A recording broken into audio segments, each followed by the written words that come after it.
Boa tarde, boa tarde, boa tarde. Estamos de volta através das ondas do canal Educação em mais uma transmissão de aulas do curso técnico em finanças, minha gente. Hoje, 16 de agosto do ano de 2022, estamos na disciplina agora de projeto de aprendizagem interdisciplinar.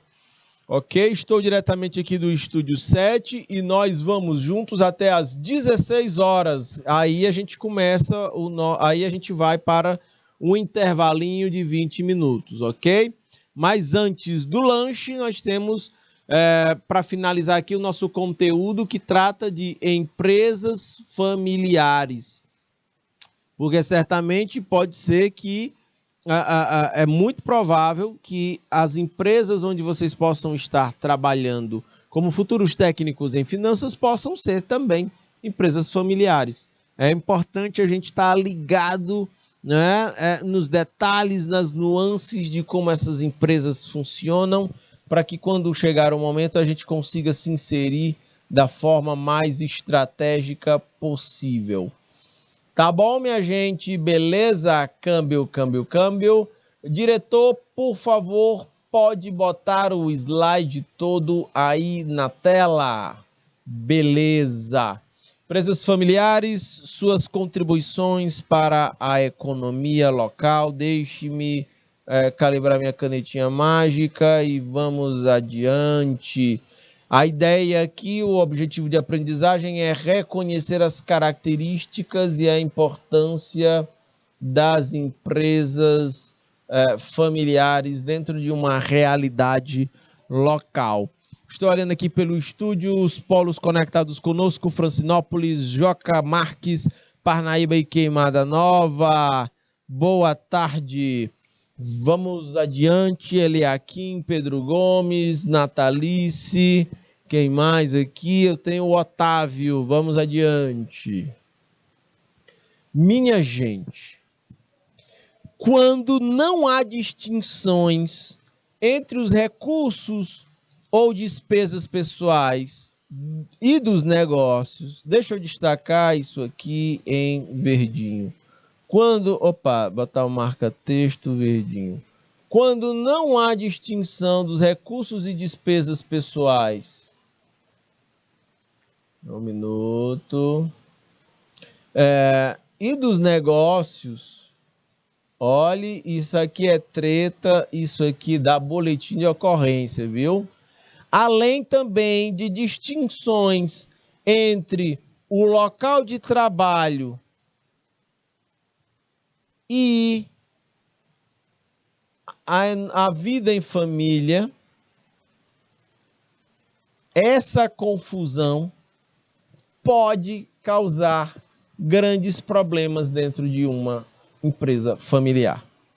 Ok, minha gente? E é por esse motivo, destaco em amarelo, é que faz-se necessária a profissionalização da gestão de uma empresa familiar.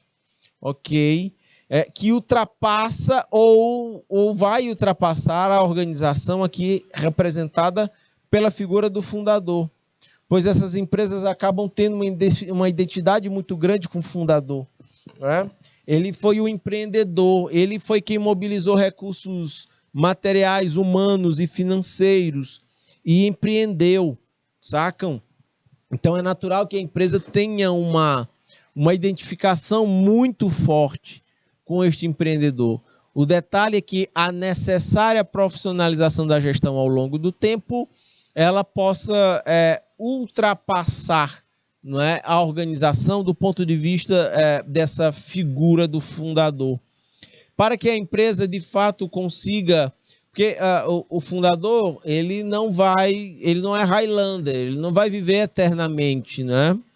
Então, ele precisa... Eu estou fazendo referência a um filme, né, da década de 80, 90, e eu acho que é 80, né? Mas ele vem fazer sucesso na década de 90. O Highlander é um guerreiro que vive eternamente, a não ser que arranque a cabeça dele com um golpe de espada.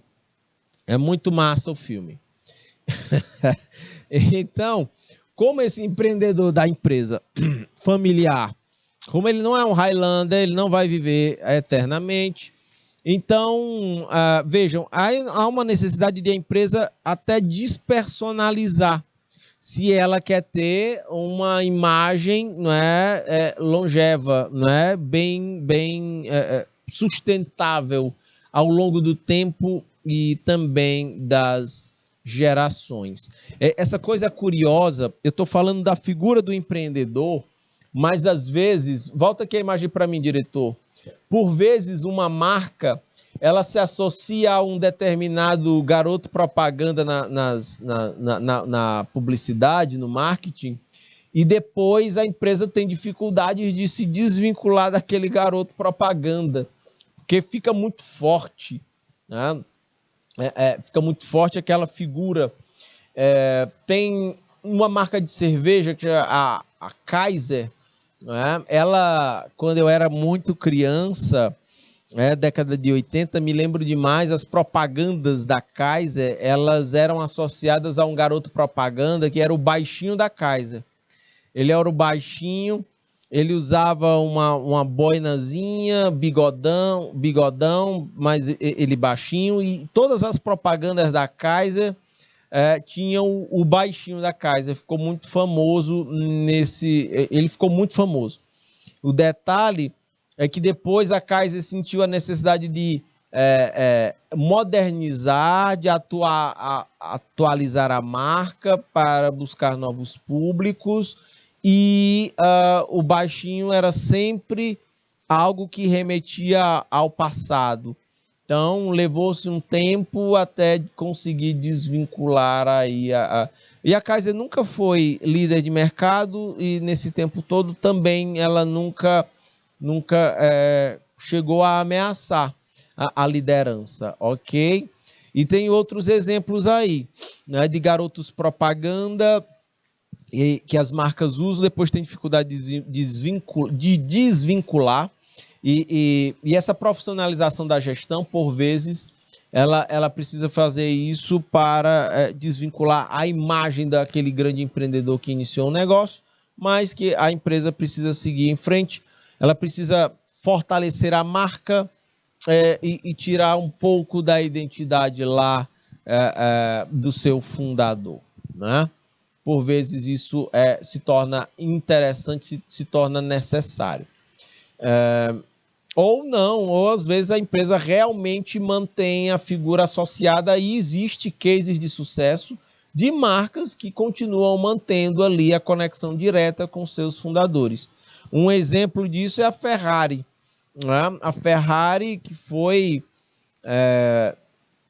tem o Enzo Ferrari, e tem se eu não me engano, o Maranello. Eu estou na dúvida se o Maranello... Diretor, câmbio. Diretor, me tire uma dúvida. Dá uma pesquisadinha no Google rápida, só para me dizer aqui. O Maranello na Ferrari era o quê? Porque você tem o Enzo Ferrari, eu acho que é o empreendedor lá, e o Maranello, eu não sei se é o cara, o engenheiro, ou se o Maranello é parente do Enzo Ferrari, é uma coisa assim. Me descobre quem é o Maranello na Ferrari, por favor. Porque é muito interessante. Tem a Ferrari, como marca, ela tem aquele cavalo lá como arquétipo dela, aquela cor da Ferrari, né? Vermelho sangue, aquele cavalão preto, aquele corcel, né? É como se fosse a Ferrari, ela remonta ao arquétipo da rebeldia, buscando velocidade, quebrar limites, né? Ela pode não estar no topo da disputa lá na Fórmula 1, nas cabeças, mas a Ferrari é uma marca a ser sempre respeitada num campeonato de Fórmula 1. E é curioso porque tem umas lendas, a Ferrari cria umas lendas em torno da marca dela. Oi. A Maranello é a cidade?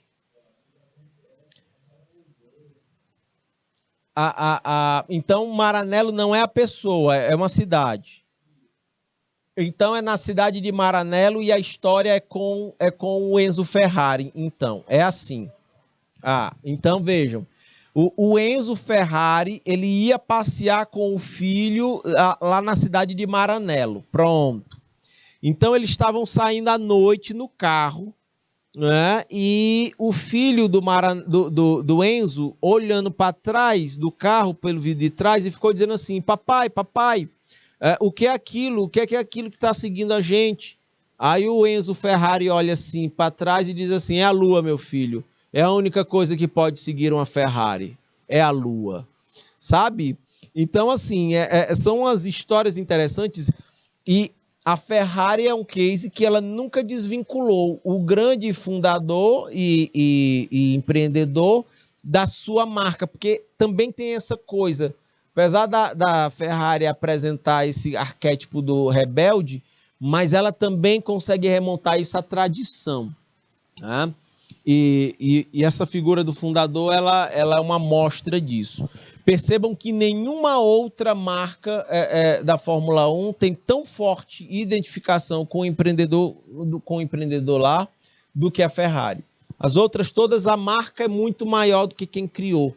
Entendem? É isso. Lá a Red Bull, né? A Red Bull é até outro nome, não lembro. A Red Bull é o grande patrocinador, mas vejam, a marca era maior do que quem fez o investimento, entendem? Essas as separações que por vezes são necessárias, por vezes não, elas podem se manter também. Pode ampliar o slide todo aí na tela, diretor, por favor. Então vejam só, vamos adiante. Como destaca o autor Rocha, estudioso da gestão das empresas familiares, em amarelo, a profissionalização na gestão da empresa familiar é um processo de evolução em direção a um nível de maior formalidade. Sacam? Né? Os vínculos familiares, por vezes, eles dão uma pegada muito informal à gestão dos negócios. Quando você profissionaliza, aí literalmente você está buscando mais formalidade. Né? Você está tentando reforçar a marca da empresa para o mercado, fazendo com que ela deixe de ser vista como um quintal da família, mas que se torne também um modelo de negócios. Com a profissionalização da gestão, a organização pretende abandonar, com a profissionalização, a organização pretende abandonar as políticas paternalistas e protecionistas, porque esse tipo de política, ela pode, inclusive, acobertar ineficiências, incompetências. Você tem um filho incompetente ocupando uma função na empresa. Pô, bem, mas aquela incompetência, ela pode ter como um escudo esse vínculo familiar, esse vínculo, né, paternalista ou protecionista. Sacam isso, minha gente? Ok? Então, a ideia é que a empresa, nesse processo de profissionalização, comece a investir na capacitação de todos os indivíduos inseridos no processo organizacional. Ok? Vão entrar aí os parentes que estão lá dentro, mas é possível, é importante essa busca. E a valorização, deixa eu destacar de vermelhinho aqui, com a caneta vermelha, a valorização da competência e o desempenho profissional. Esses devem ser critérios orientadores para a gestão de uma empresa familiar. Imaginem como deve ser complicado uma gestão profissionalizada na área de recursos humanos, gerenciando pessoas numa empresa familiar que tenha práticas paternalistas e protecionistas. Isso pode atrapalhar o desempenho financeiro de vocês que estão atuando na área financeira da empresa. Vocês sacam como essa coisa é muito conectada? O desempenho financeiro da empresa, da área em que vocês são responsáveis, pode estar comprometida, porque A área de recursos humanos não consegue gerar os resultados necessários porque a gestão familiar ela acoberta a incompetência por conta de políticas paternalistas ou protecionistas. Entendem? Então, esses são destaques que a gente precisa reforçar. Tá bom? Beleza, minha gente? Sim ou não, por favor, fiquem à vontade. Fiquem muito à vontade para interagir pelo chat. Povo de Francinópolis, cadê vocês aqui pelo chat do IPTV? Povo de Francinópolis, cadê o povo de Joca Marques, de Parnaíba? Cadê Queimada Nova? Cadê vocês, mestres presenciais? Se quiserem colocar aqui os nomes dos alunos, eu também vou citando aqui durante a nossa transmissão. Na gestão das empresas familiares, aí eu vou ter a dimensão administrativa. Ok, Joca Marques, a galera está ligada. Na gestão administrativa, vejam, ela pode ser desvinculada da propriedade quando o fundador resolve profissionalizar o corpo diretivo da organização. Deixa eu traduzir tudo isso aqui destacado em amarelo. Aqui, minha gente, é quando ocorre um processo chamado de divórcio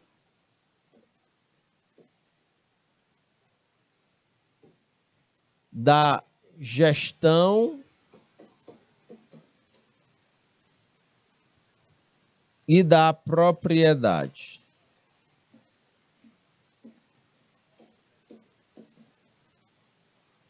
Pode ser que o proprietário, aqui é um ó, viu? Propriedade. Pode ser que o proprietário, no processo de gestão, ficou tão feio isso aqui, deixa eu fazer de novo aqui. Eu vou escrever com o marca-texto, né? E aí eu preciso de mais espaço. Isso tudo aqui é quando há o divórcio. O divórcio entre quem? Entre a gestão e a propriedade.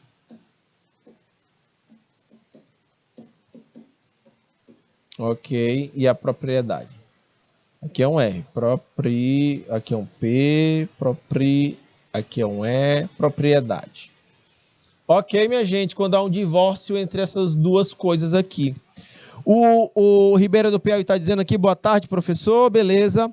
Então, minha gente, vejam, quando há desvinculação da propriedade, ou seja, o fundador, o empreendedor ou gestor, quando ele resolve profissionalizar o corpo diretivo da organização, os gestores não necessariamente são da família, sacam?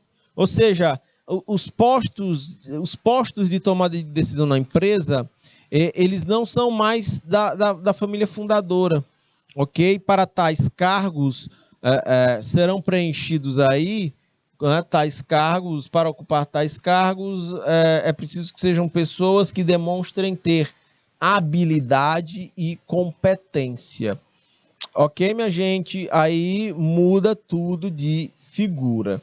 Sai daquele modo protecionista e paternalista que eu destaquei no slide passado, no slide anterior. Ok, tudo bem. E o proprietário, onde é que ele entra aí? Já que houve esse divórcio entre a gestão e a propriedade, ele pode continuar participando dos lucros. Eu tenho um corpo de executivos administrando a empresa e a empresa lucrando, obviamente, ela vai distribuindo esses dividendos para os proprietários, para os acionistas. Ok, minha gente? Câmbio, câmbio, câmbio. Vamos adiante. Vejam só. Numa gestão puramente familiar, ela é basicamente guiada pela confiança mútua.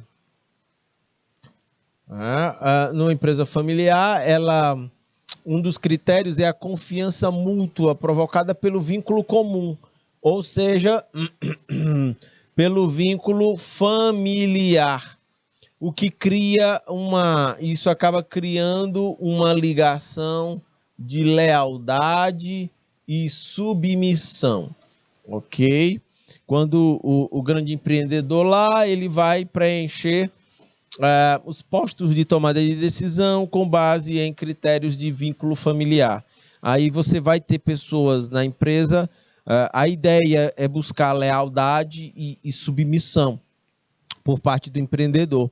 Pode ser que isso rode na cabeça dele, inclusive de forma inconsciente. Agora, também os fatos e as evidências apontam que, historicamente, a gestão familiar ela se orienta pela informalidade, pelo paternalismo, ok? E aí eu destaco em amarelo, com a profissionalização da gestão, aí a empresa passa a se orientar pela formalidade, pela burocracia dos processos, com produtos e serviços mais especializados. Quando eu falo de burocracia dos processos, eu estou falando das etapas, né? Das etapas, das tarefas a serem feitas, da clareza entre objetivo. Eu só posso atingir objetivos se eu anteriormente atingir metas, e eu só consigo atingir metas se eu conseguir executar as estratégias. É essa burocracia de processos que eu me refiro, ok? É essa sequência hierárquica. Eu preciso executar, eu preciso para atingir meta, para poder depois atingir os objetivos. Ok? E isso pode não necessariamente ser atingido somente com uma gestão orientada pela informalidade, pelo paternalismo, né? Pelo protecionismo aos seus, por conta de vínculos familiares. Para este autor, o Lethbridge, né, ele vai destacar 3 tipos de empresas familiares, minha gente. Vejam só.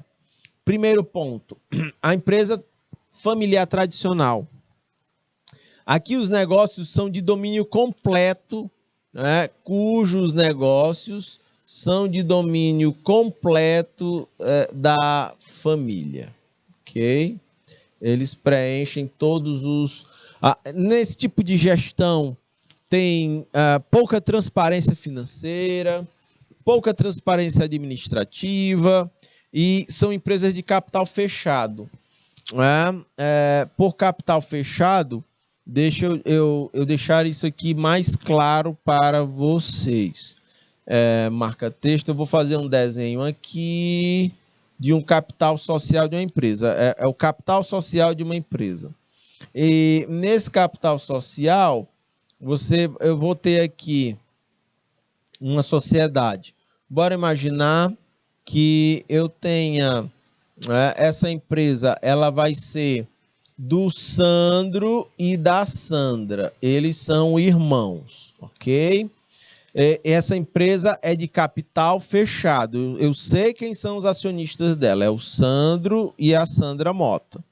Então, só que eles botaram tanta grana na empresa para ela funcionar que eles estão precisando fazer investimento e não tem mais.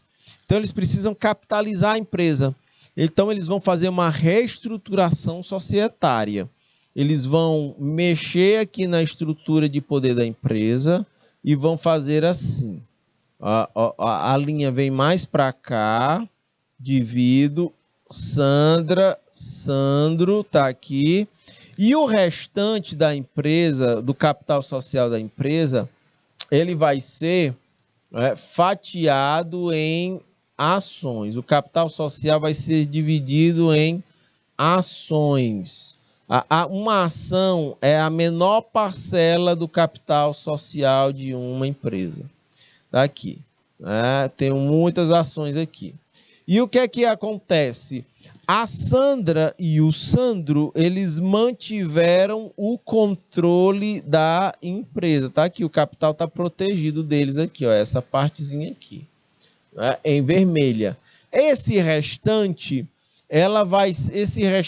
de ações, esse restante não, a maior parte das ações, né, no caso, elas vão para o mercado, né? Elas vão ser negociadas. Aqui eu já estou dando o exemplo, ó. Antes a empresa era capital fechado. Aqui eu já estou dando um exemplo da empresa familiar híbrida, essa segunda aqui, ó. O que é que acontece? A família detém o controle, tá ali, ó, a Sandra e o Sandro, mas existe a participação na gestão de profissionais não pertencentes na família e o capital é aberto. Aqui na empresa agora podem ter executivos gerenciando a empresa e as ações sendo vendidas no mercado para investidores que se transformarão em acionistas da empresa. Aqui é uma empresa híbrida nesse contexto, familiar híbrida. Tá ali os dois irmãos gerenciando o negócio, mas eu também tenho gente, o capital é aberto, tem investidores de fora e a gestão da empresa vai ter também profissionais gerindo, seja na área do marketing, na área financeira, nas relações com investidores, tanto faz. Eu tenho essas duas variações, tem mais uma aqui. Tem a empresa com influência familiar. Aqui a maioria das ações está no poder do mercado, mas a família, mesmo afastada da gestão cotidiana, mantém uma influência estratégica através de uma participação acionária significativa. Aquele desenho que eu acabei de mostrar também se aplica aqui, ok? Toda empresa familiar precisa, minha gente, passar por um processo de profissionalização. Quase que não sai. Profissionalização, ok?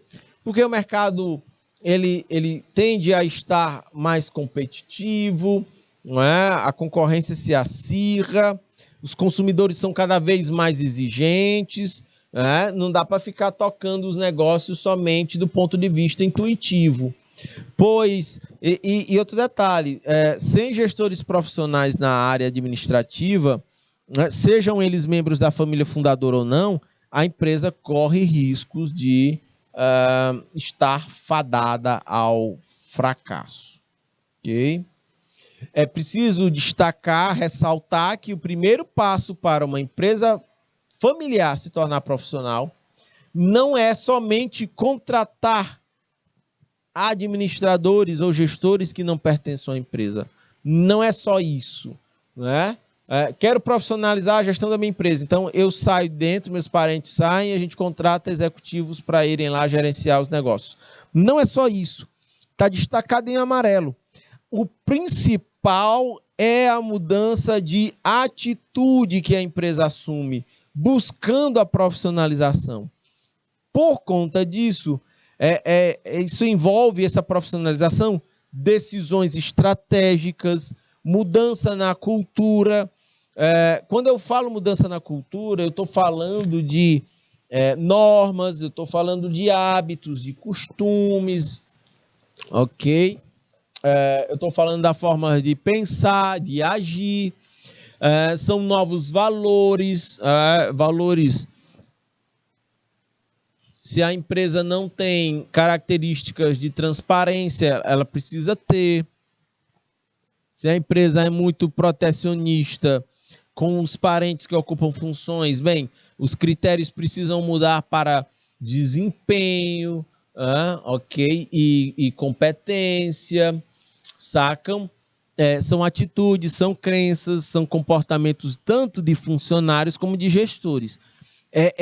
Isso é insumo, isso é matéria-prima para que uma organização possa fazer essa transição.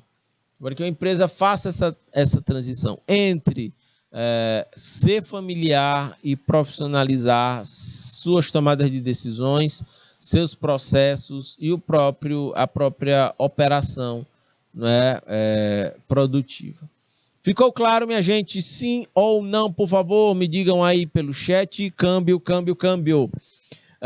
Vamos adiante. Esse processo de profissionalização dentro de uma empresa familiar, ele exige cuidados redobrados. Por que desses cuidados redobrados? Porque nessa organização, deixa eu destacar aqui em verdinho, uma empresa familiar, a profissionalização de uma empresa familiar, ela exige cuidados redobrados. Por quê? Porque nesta organização existem fortes laços de relacionamentos entre os sócios, os familiares e os herdeiros, não é? E, bem, isso é um grande desafio. É preciso muita gestão da emoção nesse contexto, ok? Laços estes, eles são culturais, são históricos, consanguíneos, e quando estes laços eles são mal orientados, podem causar grandes problemas na sucessão, na hierarquia, pode causar desconfiança, conflitos internos e externos à empresa. Volta para mim aqui, diretor, por favor. Aqui em Teresina tem um grande grupo econômico, né, que é familiar, ok? E o que é que acontece? Eles contrataram uma consultoria para fazer toda uma estruturação da governança desta empresa familiar. E o que é que eles fizeram? Né? Vejam só. Eles fizeram todo um código, né, de relacionamento da família para com a empresa. Vou dar exemplos aqui. Lá tem o empreendedor, tem os filhos, tem a nora, tem neto, tem primo, sobrinho, tio, bem, todos os adereços, né? Todos os tudo que vem junto com a família. E aí o que é definido lá? Vejam só. A empresa até financia o ensino superior de algum parente que queira se formar numa determinada área de negócios que tem a ver com o negócio da família, com o chamado core business, o negócio principal da família, e que queira trabalhar na empresa. Aí financia. A pessoa quer fazer administração, vai lá para trabalhar em alguma coisa. Quer fazer em gestão de pessoas, ou quer na área de marketing, com foco em trabalhar na empresa, a empresa financia e a pessoa vai lá e se forma e vai adquirir experiência de trabalho lá dentro do grupo. Óbvio que vai ser cobrado, né, vai ser exigido que o dinheiro que a empresa bota na formação da pessoa retorne. Não é de qualquer jeito, vai financiar e a pessoa vai ficando sem estudar, só o midibuiado, vai ficar reprovado, não tem essa não. É desempenho, é um tipo de trabalho. A pessoa ficou reprovada, ela vai perder aquele financiamento ali da educação. Perdeu o financiamento, né, do estudo. Então, tem que ser uma coisa de compromisso, uma coisa séria, acertada. Está em contrato, você estuda, opa, ficou reprovado na disciplina, aí a empresa, corta o pagamento da mensalidade. Tem boquinha não, sabe? Não pode chorar, tem conversa de chorar. O contrato é exatamente para isso. Se a empresa fosse paternalista, ela pagaria, a pessoa podia levar 5, 6, 8 anos se formando, e aí? E o resultado? A empresa está desembolsando e cadê o retorno? Então, as regras elas já estão muito claras e definidas, quem entra já entra sabendo. Então, ocorre isso. Se a pessoa, de repente, quer fazer um outro curso que não tem nada a ver com a empresa não vai financiar, ok? Um outro ponto é engraçado esse. A família tem uma meta, né? Uma meta tipo desempenho, avaliação de desempenho. Ela tem várias reuniões familiares ao longo do ano e cada membro da família tem uma meta de reunião para participar.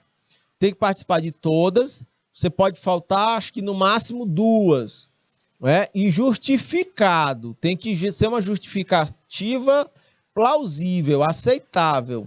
Se você faltar 3, você vai perder a viagem que a família faz, todo mundo junto, no final do ano, por conta da família. Entendem? Então também tem esse tipo de meta aí para atingir. Vamos imaginar que alguém da família, uma neta, um neto, um tio, sei lá, vai casar com alguém E esse casamento, né, ele também precisa, ele tem regramentos. Não é que a pessoa, não é que a governança da família vai impedir você de casar com alguém, mas o casamento precisa ser em regime total em separação total de bens, para que não haja uma mistura do cônjuge, né, com o patrimônio da família, principalmente se o cônjuge não tem o patrimônio que a pessoa lá da família tem como herdeira, né? A pessoa da família lá é herdeira, ela tem a receber, né? Caso ela venha a falecer, né, o cônjuge teria parte como herdeiro, mas bem, no casamento foi feito com separação total de bens. Então, se uma pessoa casa com uma neta que é herdeira do grupo, bora em tese aconteça alguma coisa com a herdeira do grupo, o cônjuge não tem participação na herança, ok? Então, são regras que são muito bem definidas aí, não tem mais conversa, ou é isso ou é isso, entendem? Então, a ideia é estar regulando as relações familiares de forma a fazer com que relações familiares não comprometam os negócios da família, do grupo, e que este grupo tenha perpetuidade nos negócios, que esses negócios sejam viáveis, né, economicamente viáveis e sustentáveis ao longo do tempo por gerações e gerações. Cada vez mais, grupos econômicos ou empresas familiares têm recorrido a esse tipo de mecanismo, porque isso ajuda, inclusive, no processo de sucessão, né? Mantém as empresas funcionando, tá bom? Tem empresa que, no momento de sucessão, como não tem regras claras, começa uma guerra interna, começa um puxa-estica, e isso gera grandes problemas. Tem empresa que quebra no momento de sucessão, onde os herdeiros precisam assumir o posto do grande empreendedor que começou tudo lá do zero. Entendem? Ok, minha gente? É um caso muito interessante. Beleza? E tem consultorias especializadas nisso, viu? Em fazer todo esse suporte para que uma empresa familiar consiga regrar todas as relações familiares em relação à pessoa jurídica da empresa. Ok? Diretor, pode ampliar o slide todo aí na tela, por favor. Câmbio. Então, vejam, minha gente, tudo isso que eu estou contando, a história é para explicar que isso precisa ser evitado, que está posto aqui no slide. Pode voltar para o slide, diretor, por favor. Vamos adiante. De acordo com os autores Casillas, Vasquez e Dias, eles comentam que, destaco em amarelo, o sucesso de uma boa profissionalização da gestão em uma empresa familiar passa pela certeza de que os dirigentes possuem habilidades e competências suficientes para desenvolverem as suas funções empresariais.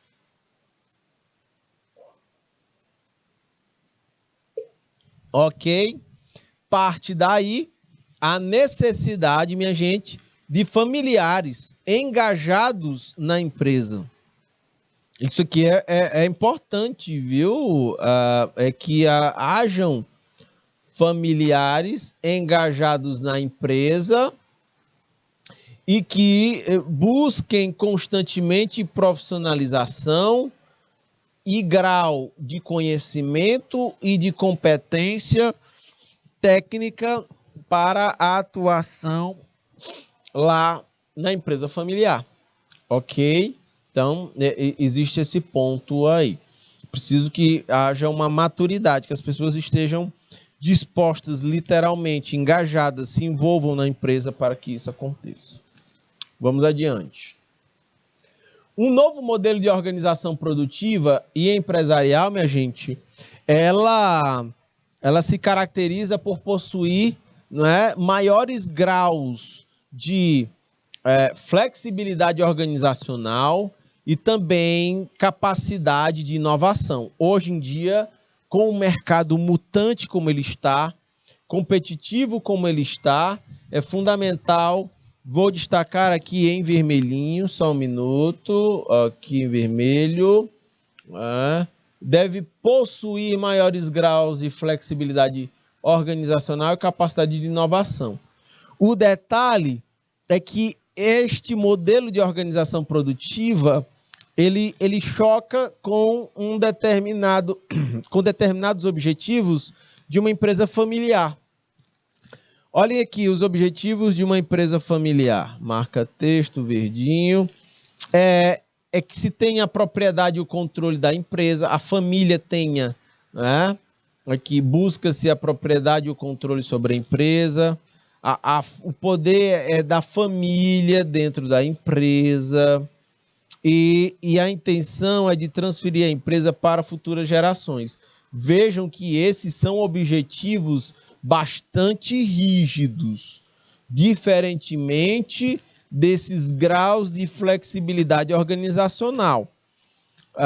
Uma flexibilidade organizacional, por exemplo, poderia prever que o cargo de diretor-presidente pudesse ir para um profissional executivo não necessariamente parente. Bem, mas se a empresa profissional tem como foco controlar a empresa, vejam como pode haver um choque. Você quer contratar uma gestão com flexibilidade organizacional e capacidade de inovação, quer recrutar com base em desempenho, em habilidades e competências. Só que a gestão da família quer transferir o controle da empresa para gerações futuras, não olhando para esses critérios de desempenho, de habilidades e competências, mas para laços sanguíneos. Entendem? Em alguns momentos pode haver choques entre esta necessidade destacada em amarelo e esses 3 tópicos que eu destaquei em verde. Ficou claro, minha gente? Sim ou não? Por favor, fiquem à vontade. Fiquem muito à vontade para se manifestar pelo chat através de dúvidas, exemplos ou observações. Povo de Francinópolis, povo de Joca Marques, de Parnaíba e Queimada Nova. Vamos adiante. Minha gente, destaco em amarelo.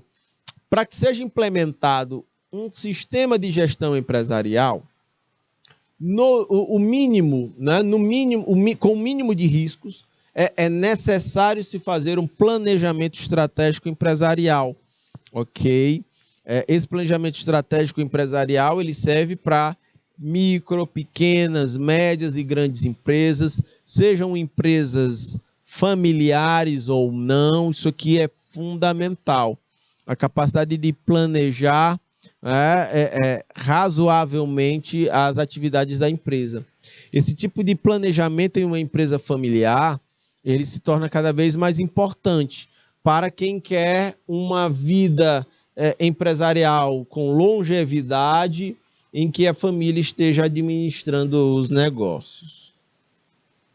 De acordo com Freitas e Barth, existem 3 princípios que são críticos, 3 itens críticos e estratégicos dentro de qualquer organização, inclusive numa organização familiar. Um primeiro ponto que uma empresa precisa ter atenção é o da tecnologia. Ela é vista como uma capacidade de atualização tecnológica e o desenvolvimento ao longo do tempo. A empresa tem isso, ela tem esse potencial, ela tem esses recursos disponíveis de estar se atualizando todo o tempo, e se desenvolvendo ao longo do tempo em busca da melhoria contínua.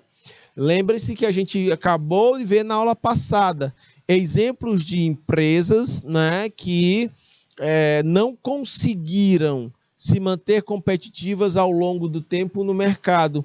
A Kodak foi um exemplo disso, dominava mais de 80% do mercado de câmeras fotográficas e perdeu competitividade, perdeu fatias de mercado, perdeu clientes. Hoje, você tem celulares que tiram fotos, entendem? os álbuns, né? Os álbuns físicos agora, os bichos viraram foi digitais com o Instagram. E o Instagram já está migrando de plataforma de foto para plataforma de vídeo. A coisa corre muito rápido, minha gente. Sacam? Olha aí, empresas viralizando com vídeos no TikTok, empresas e digital influencers, né, pelo TikTok, né? É meio doido isso. Quem é que acompanha essas coisas? Né? Quando eu digo quem acompanha essas coisas, eu digo do ponto de vista de velocidade. Né? É tudo muito rápido. Né? Eu mesmo criei um TikTok, eu acho que eu gravei um vídeo no TikTok, nunca mais eu gravei. E eu mantenho porque tem umas coisas interessantes que você aprende lá no TikTok. Né? Mas confesso que não tenho levado com a seriedade, eu digo com a consistência de estar gravando vídeo, mantendo lá no TikTok e tudo mais. Não tenho feito, não. A coisa exige uma velocidade que eu não estou conseguindo imprimir, sabe? Então a tecnologia é um ponto. A empresa familiar, ela tem esses recursos tecnológicos que possibilitem a sua atualização constante e o seu desenvolvimento? Essa é uma. Vou até botar aqui uma interrogação aqui. Marca texto vermelho, deixa eu botar uma interrogação aqui. O outro ponto é o capital, que é visto como uma demanda. A empresa demanda, ela precisa de capital para o seu crescimento e para os seus investimentos. Então, qual é o grau de preparação da empresa familiar no sentido de ter capital disponível para financiar isso? Entendem? É um outro fator crítico e estratégico. O outro é a necessidade de pessoas. Ou seja, uma empresa é um microsistema e ela precisa de uma administração competente. Eu consigo essa administração competente recorrendo aos laços familiares que eu tenho, ou eu precisarei contratar gente de fora, ou eu posso pegar esses laços familiares que eu tenho e consigo prepará-los do ponto de vista técnico, de capacitação, para que eu tenha uma gestão competente. Ok, minha gente? Tudo bem? Quando eu der uma paradinha é porque eu estou tomando um gole de água aqui para aliviar a garganta. Minha gente, ficou até redundante aqui, né? No Brasil deve ser implantado no Brasil um programa, então deixa eu tirar aqui um desses Brasil aqui. No Brasil deve ser implantado um programa, então vou apagar o no Brasil aqui. Ó. Apaguei, pronto. No Brasil deve ser implantado um programa de desenvolvimento regional que possa propiciar condições para a eliminação da pobreza em todas as regiões, em especial nas regiões mais pobres. Entendem? O Brasil é um país cronicamente desigual.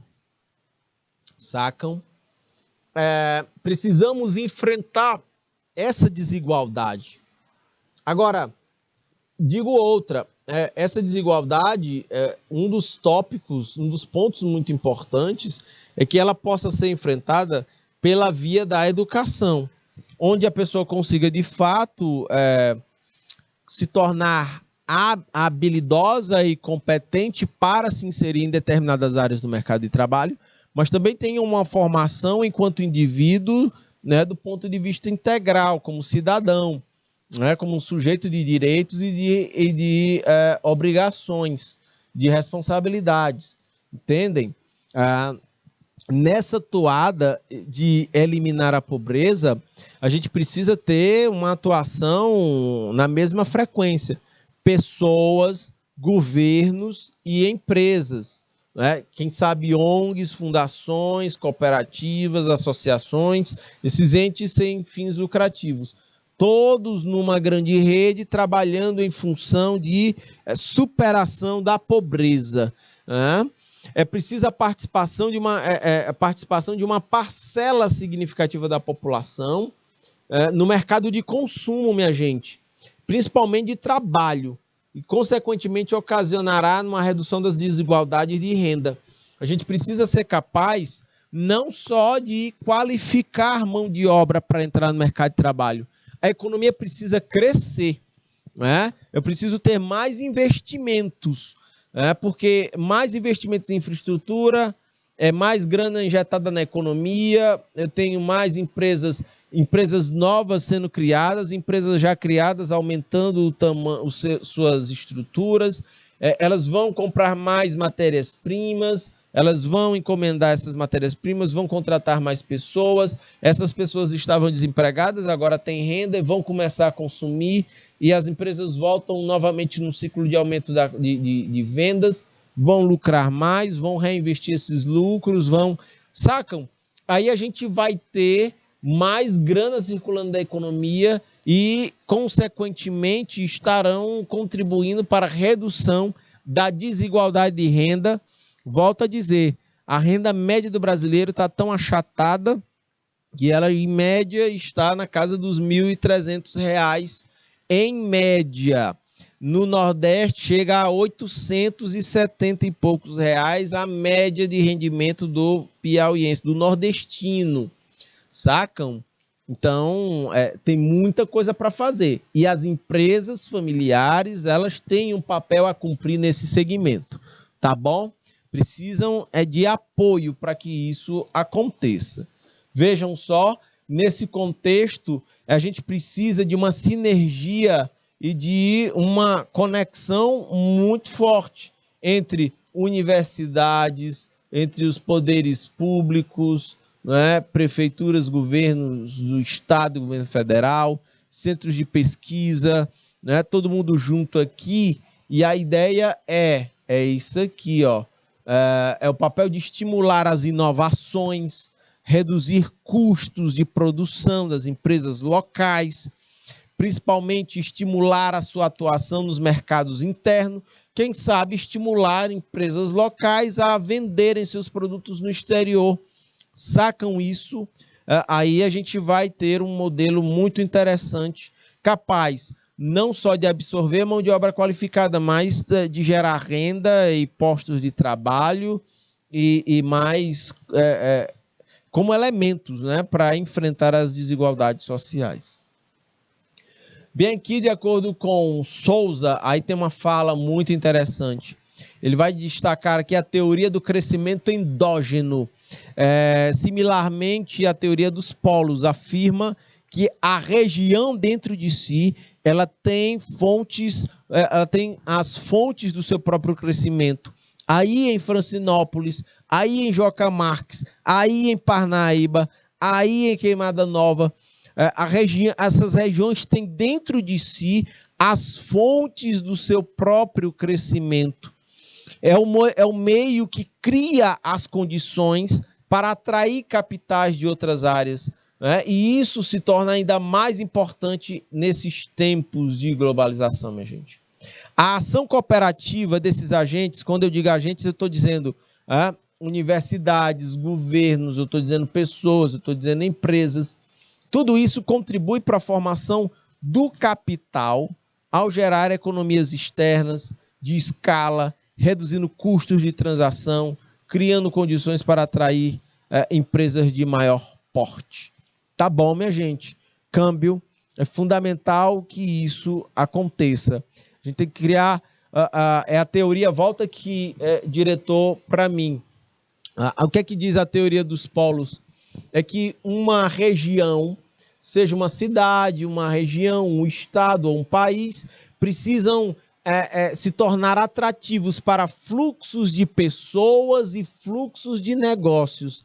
É a partir daí que a gente começa a ter uma dinâmica econômica e aí as empresas familiares podem se beneficiar disso, principalmente as empresas familiares que estiverem com suas gestões profissionalizadas. Diretor, pode voltar o slide todo aí na tela, por favor. Vamos adiante. A região em que as empresas familiares elas se inserem influencia naturalmente as tecnologias, os modelos de sustentabilidade que desenvolvem e empregam, ok? Então, as empresas familiares, elas meio que a ideia é que elas incorporem isso naturalmente e possam aplicar nas suas tomadas de decisão, de decisões nos seus processos produtivos. E aí, portanto, minha gente, as inovações dessas empresas familiares na localidade, também constitui uma fonte de crescimento, né? Ou não, para a região. Tem isso, viu? Destaco em amarelo. Esta interação empresa local, ela cumpre um papel de aumentar e complementar a capacidade de aprendizado tecnológico e sustentável da organização.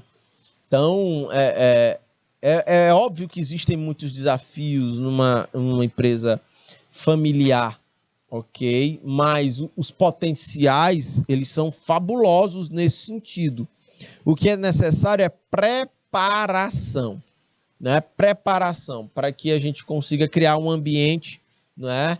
Como foi dito no texto anterior, né? Deixa eu voltar aqui e vou destacar a frase: crescimento endógeno. Percebam, deixa eu fazer aqui uma ponte com isso que eu estou destacando. Crescimento endógeno.